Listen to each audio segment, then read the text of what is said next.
Erev Tov, everybody. Welcome to another edition of our Parashat HaShavua class, where we look into the weekly parasha through the lens of Chassidut. We are studying the works of R Elimelech Biderman in Mayan Shel Torah, Torah Wellsprings. Unbelievable resource, of course, filled with lessons both for ourselves, for the people around us. If you're listening on a podcast or on a recording, we have a whole series going through this for quite a little bit, and check out what we have to say in previous parashiot. Today we're going to talk about an idea that probably doesn't get spoken much about. It's one of the mitzvot in this week's parasha. Of course, Parashat Yitro is very well known for the 10 Commandments, Aseret HaDibrot, the 10 Commandments, and we'll focus on one, and we'll maybe branch out from there. But first of all, let's start with this. Our rabbis tell us, Sachar mitzvah behai alma leika, that reward for performance of mitzvot is not received in this world. You won't find reward here in this world. The reward for the mitzvot that we actually do is in the next world. Why? Because reward is actually limitless when it comes to mitzvot. And therefore, anything that we're going to enjoy will be enjoyed in the Olam of Nitchi, the eternal world, which is that of Olam Haba. This physical world, which is confined, cannot contain the vast reward that comes with the mitzvot. Now, when you hear that, it's very discouraging. Imagine you're trying to get someone to perform teshuvah, or to become more observant, to keep more mitzvot. And okay, what's in it for me? Right? Nowadays, that's all we hear about is what's in it for me. If there's no benefit, no advantage for you, then no one's really interested. What's in it for me? Well, okay, I hate to break it to you, but nothing's really in it for you. Nothing's going to be there for you in this world, but in the next world. So it's very discouraging when you hear that, because people want to be rewarded immediately. People want enjoyment. They want benefit. They want pleasure for things that they do. They're not inspired to work hard when they know that the reward is only going to come in the future. Nevertheless, if we keep the following three things in mind, then you'll probably be inspired to do the mitzvot and fulfill them completely. Number one, remember that you're investing for the future, right? So if I am contributing to a retirement fund, right, RRSP, or TFSA, whatever it is that I'm investing, right? Right now, I'm just giving somebody money, and I don't know, it's going somewhere, it's in this account, but I know that when the day I retire, whenever that is, all that money that was invested grew exponentially. So you have to think about that the mitzvot you perform is really an investment for the future, and it's the best investment that you can make. Every pruta, every dollar that you give to tzedakah, for example, the rewards, the return in Olam Haba is enormous. Every small deed that you do has endless reward.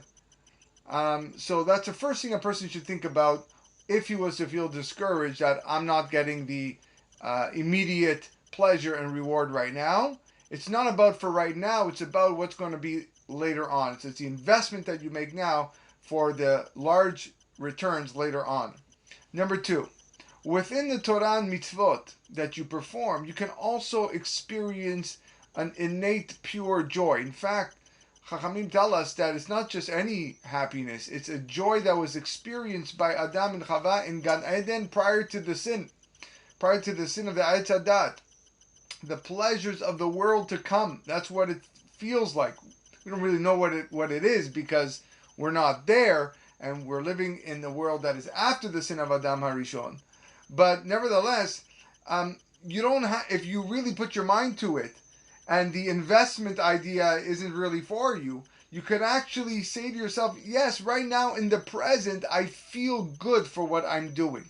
There is an enjoyment. All the physical pleasures in the world cannot compare to the happiness that a person experiences when he or she performs a mitzvah or a kind deed to them or towards other people.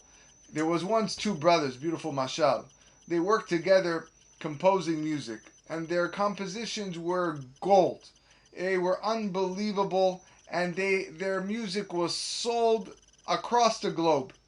One time they were working on a particular piece of music. There was a massive explosion in the studio, and both brothers lost their sense of hearing. It's a tragedy. One of them decided to leave the world of music completely and go into another field of work. And the other brother, basically, he said to himself, I can't enjoy the music, I can't hear, so therefore I might as well just work somewhere else. And the other brother, the other musician, continued to write music. He wrote it by heart based on what he was able to remember, because he knew that the other people in the world were enjoying his music. And years passed, and the advances were made in medicine, and the brothers underwent an operation, and they got back their sense of hearing. The brother who composed all the songs throughout the fact that when he was deaf, he was now able to listen and enjoy all the beautiful music that he composed. What's a nimshal? What do we learn from this little episode? If at the moment you are not experiencing the joy and the sweetness of a mitzvah or of a Torah study, don't stop performing good deeds. That's not a reason to just stop. Continue doing the mitzvah, because eventually there's medicine. Eventually there's what you're accomplishing here, you'll feel in the next world. Even in this world, you're going to feel it. So, like, imagine nowadays what's happening with Corona. Many people actually lost their sense of taste and their sense of smell. But did they stop eating? Did they stop smelling? No. Why not? If I can't taste anything, why should I eat? What do you mean, why should you eat? If you don't eat, you die. You have to eat. You need to eat in order to live. You're still smelling things, although you don't actually smell them physically. So same people that lost their taste and enjoyment in Torah should still study Torah. If you lost your taste and enjoyment of tefillah, you still pray. Because one day it's going to come back to you. And when it comes back, you will experience all that you missed and will be so much more concentrated. The Gemara tells us that when the students of the yeshiva would say goodbye to one another before returning home after a prolonged time learning, one of the blessings they gave to each other was Olamecha tire bechayecha, which means may you see the world in your lifetime. And the Baal Shem Tov there says that they wished each other Olamecha tire bechayecha, may you see the future world of Olam Haba in your lifetime. It's possible to experience a taste of the future world here. It is possible. And that's why the future world is called Olam Haba, which means the world that comes. When does it come? Sometimes it's called Olam Ha'atid, the future world, but more commonly it's called Olam Haba, the world that comes, the world that is coming. What does it mean, the world that is coming? So the Meor Einayim explains that it comes when we perform Torah mitzvot. It doesn't come immediately. A person has to do some investment. He has to work. He has to toil a little bit. But if he does so, he will pick up on the Olam Haba with his good deeds. You start to feel it.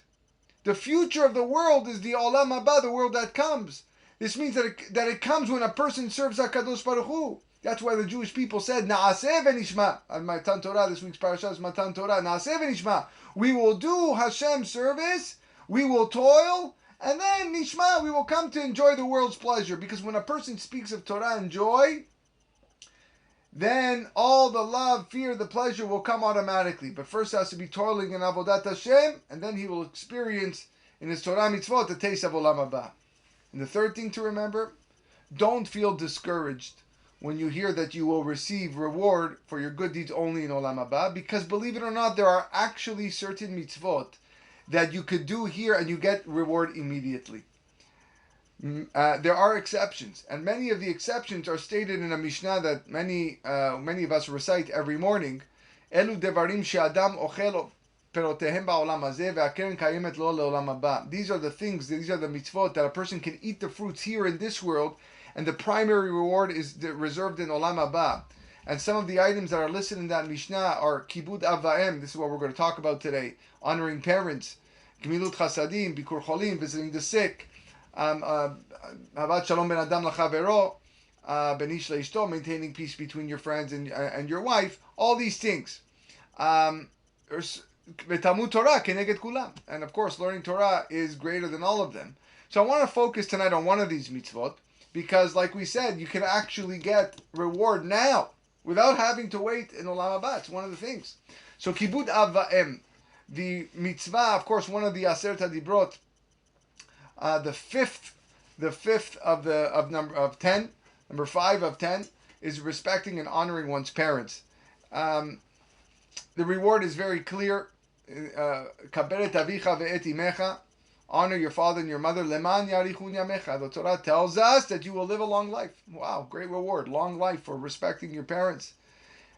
You will live a long life be'olam shekulo aroch, in the eternal world, in the olam haba. But the reward also includes a long life here in this world. In fact, the Seforno says that the promise for longevity isn't just for this mitzvah of respecting parents.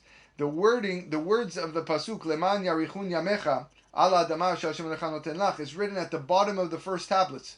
Right, there are 2 tablets, 2 luchot, the first 5 and the second 5, and kaberet avicha v'timecha was the last one, and this reward is right at the bottom. So the Seforno says that it applies to all the 5 commandments that are listed on this tablet, and not just the 5th commandment, because it's written there. It encompasses the whole thing. Meaning, a person can get long life if he fulfills, if he does Shabbat, if he doesn't say Hashem's name in vain, if he has emunah, right? So that's what the Seforno says based on this. The Or HaChaim HaKadosh explains that in addition to the mitzvah's reward, the mitzvot also have segulot. For honoring for honoring one's parents, the segulah is long life. They get to live a long life, and that's addition to the reward that Hashem is going to give them for fulfilling the mitzvah. The pasuk says, "Yarichun yamecha," your days will lengthen. It doesn't say "A'arich yamecha." It doesn't say "I will lengthen your days." So the Or HaChaim says that longevity is a segulah of honoring parents besides the rewards that Hashem gives us. Because there are mitzvot that have wonderful segulot connected to them, in addition to the reward that Hashem established for each mitzvah. And this time Hashem revealed that honoring parents is mesugal for long life. And we can see, Rabbeinu Bechaye explains, we can actually see clearly people who honor their parents live a better life. He writes, we see those who honor their parents enjoy a life of success, tranquility in all their ways. You can see with your own eyes. They're calm. And that's a reward, that's a segula as well in this world. Person is enjoying tranquility in this world. Rashi says, scary actually, but he writes that if you honor your parents, you will live long. But based on that, we can deduce that if you don't honor your parents, then God forbid, your life will be shortened. Because that's how the Torah is studied. From the positive statements, we understand the negative connotations. Why is honoring parents connected with longevity? What's the connection between me respecting and honoring and fearing my parents and living a long life? So Khatam Sofer explains that a Torah scholar might think that it's not appropriate for him to spend much time caring for his parents, because if I care for my parents, then I can't learn Torah. And we just said, Talmud Torah keneged kulam. The study of Torah is greater than all of the other things that were mentioned over there. Therefore, the Torah promises longevity. Promises us long life for kibud avayim. The Torah is telling us that the time spent honoring parents will be returned to him. All that time that you went and you went to feed your parents and you went out shopping for them when they couldn't do it when they were sick, that time will be returned to you and you'll have plenty of time to study Torah. One of the Rebbes of Gur said that each person is born with a quota of days and years that he will live. And the time he devotes to honoring and fearing parents isn't part of the calculation. Meaning he will live extra because those times were not deducted from the days of his life. Wow. Unbelievable chidush. Imagine you were slated to live 90 years, and because you spent so many hours caring for your parents, it's now 93. Who wouldn't want extra years added to their life? Rav Sadia Gaon explains that the mitzvah of kibud avayim is one that is very, very difficult to keep. Again, it's one of the 10 commandments. Aseret HaDibrot. It's time consuming. It's hard work. To encourage people to devote themselves to this essential mitzvah, the Torah needs to promise. The Torah needs to promise them with longevity. The reward encourages people to keep the mitzvah despite the hardships. Sometimes, for excelling in kibud av va'em, you can get all your heart's desires even before you pray for it. Our rabbis tell us that Rabbi Chalafta would always ask himself, what will my father want right now? What does he need? What can I give him that's going to make him happy? Wants a steak? Wants a bottle of wine? Well, what does he want? And he would go and figure out what his father needs without his father needing to ask for it. And his reward, midah keneged midah, Hashem gave Rabbi Chalafta all of what he wanted, all of his heart's desired. Even before you ask, I will answer you. So therefore, we can assume a similar reward will come when we respect our parents and honor them. There's an incredible story that is said in Seder Hadorot that relates that Shamayim revealed to Rabbi Yoshua ben Ilam in a dream, be happy, rejoice, because you will be in Gan Eden together with the butcher. Nanas, it was his name. Your portion and his portion are the same. So Rabbi Yoshua was hearing this. He goes, oh my gosh, I can't believe this. I can't believe this. I feared Hashem since my youth. I only studied Torah my whole life. I never walked 4 amot, 2 meters, without wearing talit and tefillin. I have 80 students. And all my good deeds in Torah only equal up to this butcher named Nanas? What's happening here? So him and his students went to go find out who this butcher is. Who's this guy Nanas? And after asking many people for direction, they finally arrived at the town where Nanas lived. And Rabbi Yeshua said, show me where this guy, the house is of this Nanas. I need to speak to him. So the people said, I'm sorry, with all due respect, it isn't proper for a Talmid Chacham and a respected person like yourself to go to Nanas. Rabbi Yoshua said, tell him I want to meet him now. I want to meet him. I got to see him. So the townspeople repeated this to Nanas. And he said, Rabbi Yoshua wants to meet me? Who am I? I'm a nobody. I'm a butcher. Where does he want to meet me? So they replied, he wants to speak to you and you should come immediately. So Nanas didn't really believe them. He thought they were teasing him. He said, you're just making fun of me. I'm not going to go. The townspeople went back to Rabbi Yoshua and he said, the guy doesn't want to come. He thinks we're joking. He goes, tell me where he lives. I'm going to go see him. So he went to go to see Nanas' home, or met Nanas. Nanas saw him and fell to his feet, kissed his feet, because I can't believe this. He goes, what is special today? The crown of Israel has come to my house. What did I deserve? Rabbi Yeshua says, sis, I got to speak to you. I have to speak to you. So Nanas says, yeah, well, whatever you want, Rabbi, whatever you want, I'm here. So Rabbi Yeshua said, tell me, what are your deeds? What are your midot? What do you do in your life? So he says, my master, I'm a butcher. That's what I do. Okay, not enough. Tell me, what else do you do in your life? Your parent? Tell me about your life. He goes, well, my mother and my father are very, very old. They're very elderly, and they can't stand up on their own. So every morning I dress them, I feed them, and I wash them up. Rabbi Yeshua sat in silence. Finally, he stood up and he kissed him on the head, and he said, my son, these are his words, Ashrecha be'ashrei goralecha matov u'manaim. You are fortunate, and fortunate is your lot. And I am fortunate that I'm going to be with you in Gan Eden. All because Nanas the butcher was there every morning helping his parents get dressed and giving them food and washing them. This is Rabbi Yoshua said about Nanas the butcher. So what do we see? We see honoring parents. A person can actually earn reward equal to that of the Holy Tanakh. The reward is enormous.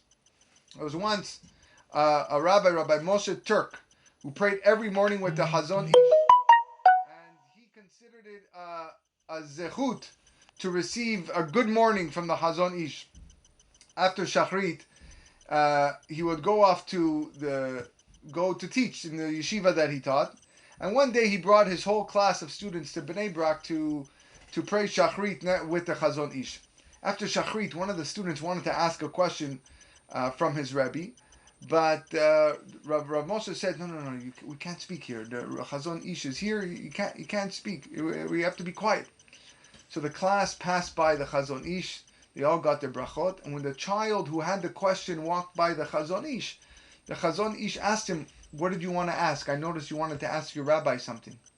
So the child looked up at the rabbi, meaning, is it derech eretz? Can I ask my question? He says, if the Chazon Ish wants you to ask the question, go ask the question.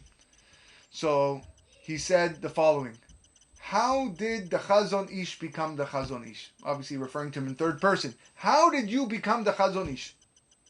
So he replied, it was because I never wasted a moment of my time, and I was always careful with the mitzvah of kibud ava'im. That was it. Kibud ava'im. That's how he became the Chazon Ish. The Meshech Chochma, one of the great commentators on Chumash, writes that the Bet HaMikdash was built on Binyamin's land because Binyamin, the son of Yaakov, was the only brother who did not partake in the selling of Yosef. He was the only brother that didn't cause his father distress. And that's why the Bet HaMikdash was built on his portion. Rabbi Shimon Bar Yochai would say, the Gemara says, that he could absolve the entire world from judgment. And if he adds his son, the merits of his son, he can redeem the entire world of strict judgment from the day the world was created until that day. And then he said, and if I add the merits of Yotam ben Uziyahu, I can redeem the world from the day the world was created until the end of time. Yotam ben Uziyahu, who was Yotam ben Uziyahu? Rashi explains he was a humble tzaddik, more than all other of the kings. He was one of the kings of Israel. And he excelled in honoring his parents. And how? Because his father had sarat, had skin disease. And as long as his father had sarat and Yotam took his place, he didn't don the royal crown once. He passed all the judgments in his father's name. So Shimon Bar Yochai said, if I had him with me, oh my gosh, this whole world would be perfect. Because of what? The kibud of va'em. Honoring one's parents is equal to honoring HaKadosh Baruch Hu. Fearing one's parents is equal to fearing HaKadosh Baruch Hu. That's how important it is. Each mitzvah, the Pele Yoet says, has its mazal. People are prepared to spend lots of money to have a zechut to open the Aron HaKodesh on Shabbat or on the holidays, or to be a sandak at a Brit Milah. That's very nice, but to be a sandak at a Brit Milah is not an actual mitzvah. To open the Aron is not an actual mitzvah. Not from the Torah or the rabbis. They're a chibuv mitzvah. Chibuv mitzvah means a gesture to show love for mitzvot. It's great that they do it. Don't get me wrong. It's amazing the people that purchase these things. But when a person obeys his parents and fulfills their will and respects them, he's doing a mitzvah from the Torah. It's one of the Aseret HaDibrot. Only fools transgress this commandment, and they are punished. The Chinuch writes on this that the reason why we have the mitzvah for honoring our parents is so that we could be makir tov. We could recognize and reciprocate with kindness to the people who do kindness to me. And he shouldn't act as though he didn't receive anything bad or anything from his fellow man. That's a bad attitude. It's disgusting before HaKadosh Baruch Hu. Your father and your mother brought you into this world. From the moment you were an infant, you developed into a child, a toddler, a young adult, teenager, so on and so forth.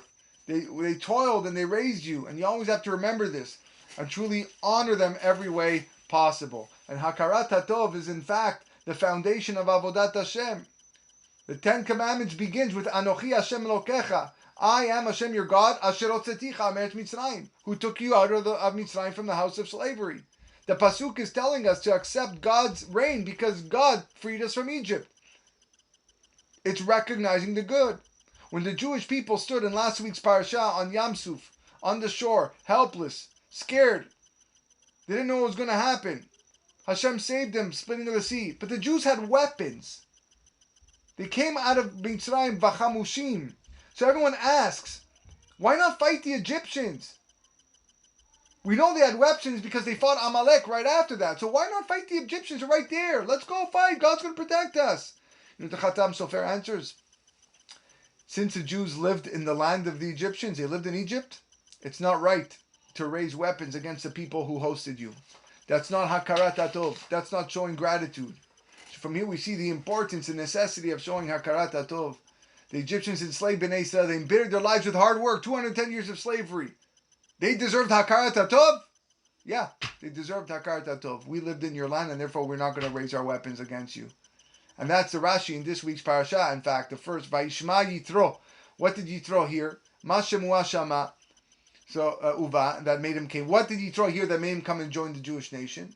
Kiryat Yamsuf Milchemet Amalek. He heard about the splitting of the sea and the war against Amalek. So K'tab Sofer explains that from the war of Amalek, Yitro figured out that the Jews had weapons. And Yitro wondered, if they had weapons, why did the Jews need Kiryat Yamsuf? Again, just fight the Egyptians. So he understood for not using those weapons because they had Hakarat Atov for the Egyptians. They recognized the goodness that the fact that they allowed them to live in their land. They accepted them into their land. And Yitro was hesitant to join Klal Yisrael because he thought that maybe the nation was going to accept him. But when he discovered that the Jewish people possessed this midah of Hakarat Atov, he knew that they would surely welcome him. And after all, why? Because Yitro, based on the Midrash, saved Moshe Rabbeinu when he escaped from Mitzrayim. And brought him into his house, and Moshe was able to marry one of his daughters. So Yitro heard Milchemet Amalek u'Kriyat Yamsuf. He felt compelled to come to the desert to join Am Yisrael. So this is what we need to remind ourselves day in and day out. It's very difficult mitzvah, as we mentioned, respecting and honoring our parents, those that have either older parents in the later stages of their lives, or those that are still younger children that have middle-aged parents. Sometimes we find our parents frustrating. Sometimes we find them difficult to deal with. But that's just our test. Our test is to is not just to get through it, but to do it with love, to do it be'ahava. Look at the reward that's in store for you. Not just the reward of olam haba, but also the reward of longevity in this world. HaKadosh Baruch Hu will provide you with long extra years, the years that you devote to your parents in serving them and honoring them and respecting them. HaKadosh Baruch Hu will provide you with plenty of time and plenty of good. And that, I think, is what we need to think about and remind ourselves constantly.